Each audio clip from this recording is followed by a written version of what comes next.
Real Madrid kick off their season in La Liga with a win against Espanyol at the RCD Stadium. As a Real Madrid fan, I am very happy with the result, which is 2-1. I'm happy to get 3 points, but there's more to the game than the result. So let's break down the game actually. First 30 minutes, I think we played some of the best football I have seen personally in the last 2 years. Since Kylian Mbappe joined this team in 2024, we played some of the best football in the 30 minutes against Espanyol today. The reason I say that is because the intensity was great. The movement of the players, the movement is what we've been asking for.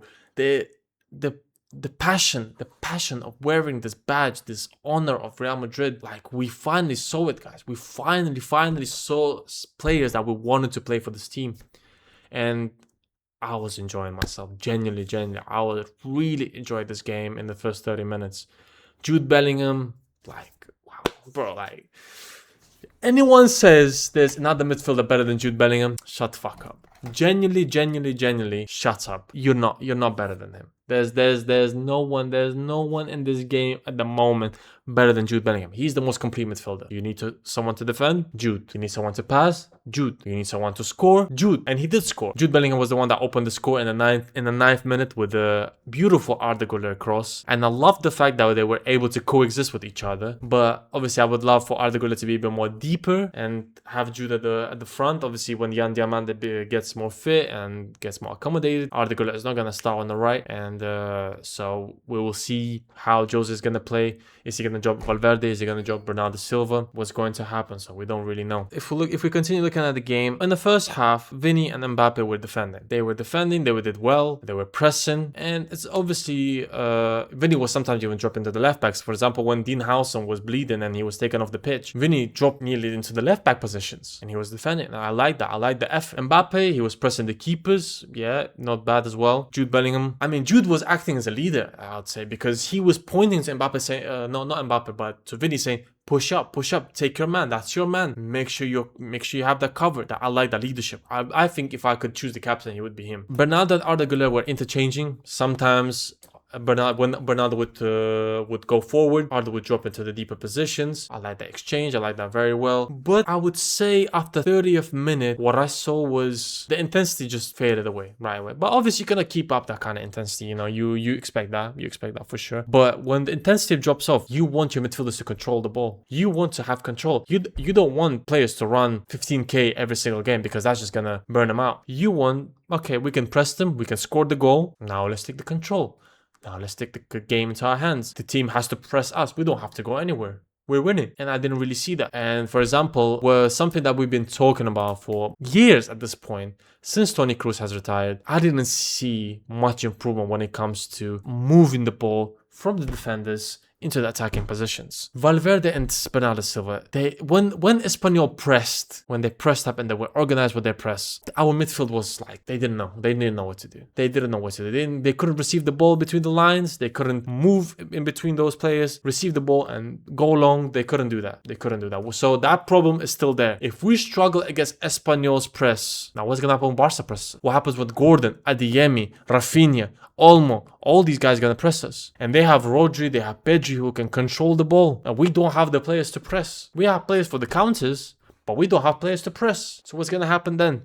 We also say that, Kylian Mbappe looked sharp. I have to admit that in the first half he was sharp.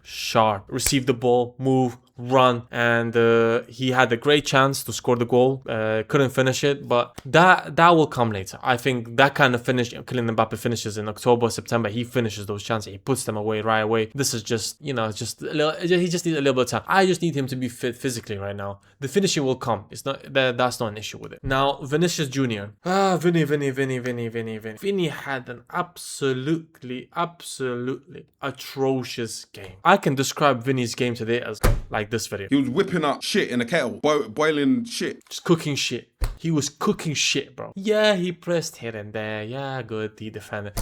But we don't pay you. We didn't give you a new contract with 30 million or whatever for you to be the defender and the left back. Yeah, that's part of it. But I need you to take your man on. I need you to beat the defenders, bro. I need you to take the touch. I remember when Mbappe laid him off. Simple pass. He couldn't control it. The ball went to the left, then it reached the byline, and then he got like the throw in. Bro, come on, bro. He should be receiving the ball, running at the keeper, Boom, first touch, shoot. But he wasn't doing that. Honestly, the way that Vinicius Jr. stank the pitch up was atrocious. It was horrible. It was horrible to watch. I don't understand why Jose started him. He sees him in training. You see this play in training. He is clearly not fit enough. He's not. He should have been taken off half time. He played 90 minutes. Vinicius Jr. played 90 fucking minutes. And that pissed me off. Not only that, the yellow card. Vinicius Jr. this year is 26 years old. He's gonna be 27. If you cannot control your emotions at this age, I don't know if you ever can be. If you ever can. When are you going to be able to control emotion? When you're 50? When Real Madrid finally is done with you? When they're over? Is that when you're going to start controlling emotion? Because Vinny, when is this going to happen? Every single year, every single team in La Liga knows all they have to do is talk in your ear. When it's racism, for example, what happened with Cristiano last season, we were all behind you. Talk your shit. Stop the game. I am with you 100% of the time. I will not tolerate a single bit of racism. But when it comes to La Liga again, if they're not saying anything racist, if they're just trying to get under your skin like, oh, you're shit, or you're this, don't show them the badge. Don't show them the 15 badge. It doesn't matter. It doesn't matter, bro. We haven't won shit in the last 2 years, man. You're as good as your last game, Vinny. You're as good as your last trophy. And the last trophy we won was in 2024. The last major trophy was Champions League. I haven't seen that Vinny in 2 years. When am I gonna see him? You're asking for these contracts. You're asking for these image rights. But where is the player? Where is the Vinny? I watched you break through on 2021 with my own 2 eyes. I remember when Ancelotti subbed you on and you came on and you scored and you were impacting it. Because when Hazard was cooking shit, bro. That brother was stinking. He brought you on. Boom. You and Benzema. You worked together. I think we drew did we win or we drew? I don't remember. But either way, I remember the impact. And from that point, Hazard didn't see the pitch. You were not substitute. You and Benzema were the two the first people on the fucking sheet. But you're not a wonder kid. That's khalas, habibi. That's done. That's gone. You're a superstar. Right? Should have been Ballon d'Or winner. You are some of the highest earners in Europe. After Mbappe, I think you're like second or third. Oh, actually, Haaland as well. You're there. You're the face of La Liga. You're the face of Real Madrid. But the performances doesn't show it. Honestly, what I'm seeing is Martinelli. I don't see Vinicius Jr. I see Martinelli. Even Martinelli, he can at least run past the defender. You cannot even do that. You cannot beat your man. This is a serious concern. Jose Mourinho has to work and has to find a solution to this quickly. I want to also talk about the Kylian Mbappe performance. Now, overall, I would say it was a good performance. I think it was good, but he missed 2 chances. We have to admit that he missed those 2 chances. He puts them away any other day, but today he did miss them. But the one thing I have to point out with Kylian Mbappe, the chance that he missed was, I think it was after the corner, and he was right in front of the goal. The keeper was on the floor. He just has to, boom, just easy header. Simple. You're a footballer. You're a footballer, Kylian. You're a professional footballer for Real Madrid. You're a striker. You're telling me you cannot head the ball into an empty net? Now that is forgotten on Twitter. Now, not many people have mentioned that, and the reason that hasn't been mentioned because Carlos Espy scored the goal. If Espy didn't score that goal, we would be talking about your misses, Mr. Kylian, about your misses. And I'm not talking about Esther, I'm talking about the misses on the pitch. As a footballer, yeah, I'm not expecting you to be, look, I'm not expecting you to be Cristiano. You don't have to head the ball like Cristiano. He was incredible.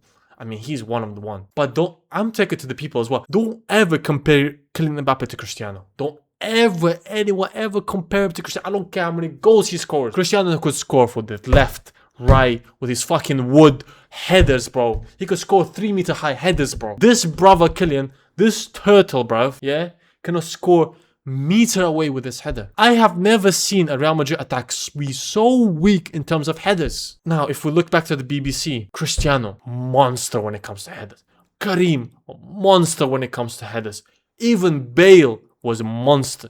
Do you remember the Champions League final in 2014 when Courtois saved the ball and he went up the air? Gareth Bale scored into the empty net. Kylian Mbappe misses that shit. Kylian Mbappe misses it. He misses that ball. He will never score that ball. Gareth Bale did. So we had those 3 monsters. Every single one up front was able to score. And I don't care about your heights. You're at least 6 foot. You're at least 6 foot. Even if you're not 6 foot, João Neves scores headers, man. That brother is 4'11", bro. That brother qualifies as a dwarf, man. And he's scoring headers. Why can you not? What's wrong with you? What happened, bro? You scared that you trim? You scared to head the ball? Come on, man. I want to quickly go over the back line. Mr. Denzel, Mr. Denzel, Mr. Denzel. Chat to me, bro. Listen, you have your qualities. You were brought in because Jose Mourinho likes his defenders physical. He likes them, be good in the defense. He did not bring you, Mr. Dumfries, Mr. Denzel, to hold the ball, okay? You weren't brought in to go past the players or to hold the ball and have 90 touches per game. You receive the ball, you pass, or you're running behind. You're running behind and then you pass the ball down the line. Maybe someone scores it. I was so frustrated of how many times this brother was holding the fucking ball, bro. Pass the ball, Denzel. You're not Trent. You're not Trent. You have your qualities and use them. You have the ball, pass. You have the ball, pass, run. Pass in behind. Do that. No, nothing else. That's it. You have your qualities. Stick to them. You understand, Denzel? No? Okay, I guess, yeah. Fuck do I know, I guess, man. Let's look at the Konate and Hausen. I think they were good. I think they did well. I think both Konate and Hausen did well. Konate had a good debut. There was a moment where he lost the ball just before the halfway line, which I didn't like. Konate shouldn't be holding on to the ball like that. Receive the ball. Ping the pass. Hausen had a couple of passes into the final third, and I hope we see more of that, because we know when we bought you from Bournemouth and we paid that much money, you were known as the guy who was ball player. You were known as the guy who was calm on the ball, who could progress with the ball, and I hope you can do that, because we need that, Dean. We need that, Dean, because our midfield is not that good.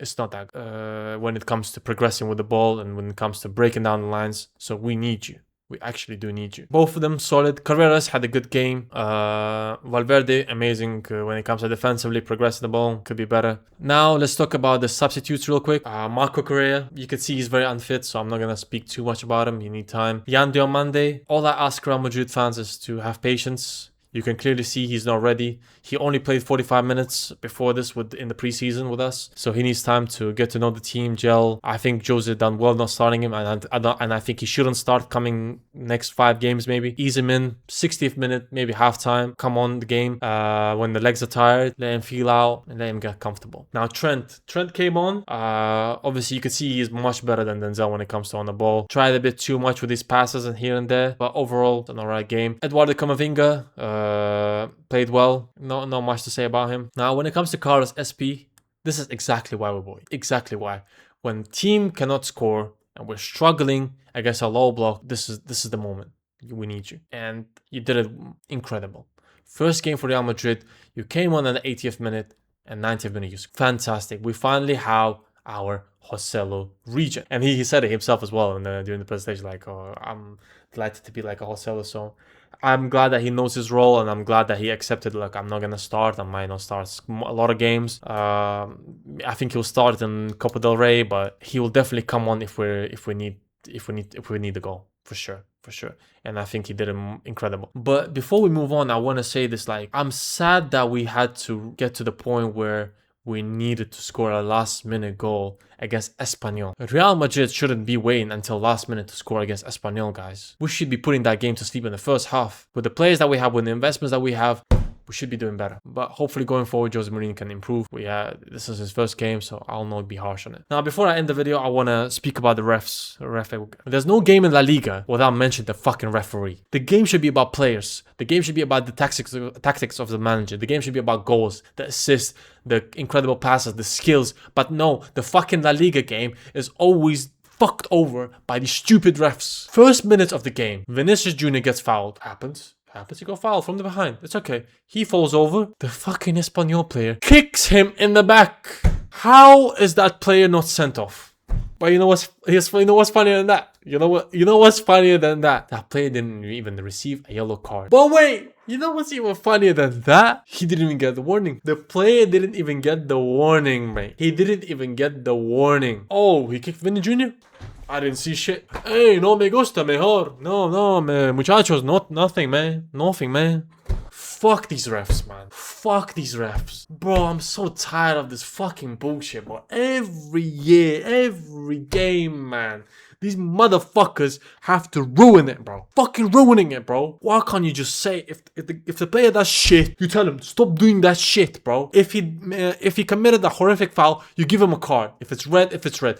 If it's red, it's red. If it's yellow, it's yellow. But when? Okay. But then I think it was the second half. Vinicius Jr. slightly pushes the player. Illegal, 100%. Lost his head, 100%. You give him a yellow. But when the other guy kicked him in the first minutes, you don't give him a yellow. So where is the, you know what I mean? You know, where's the consistency, my friend? When are we gonna get consistent in this game? Fuck's sake, man. Like, genuinely, do fucking better, man. Anyway, I'm not gonna continue being angry. I don't want to do this shit. I don't want to lose my voice as well. Thank you guys for watching.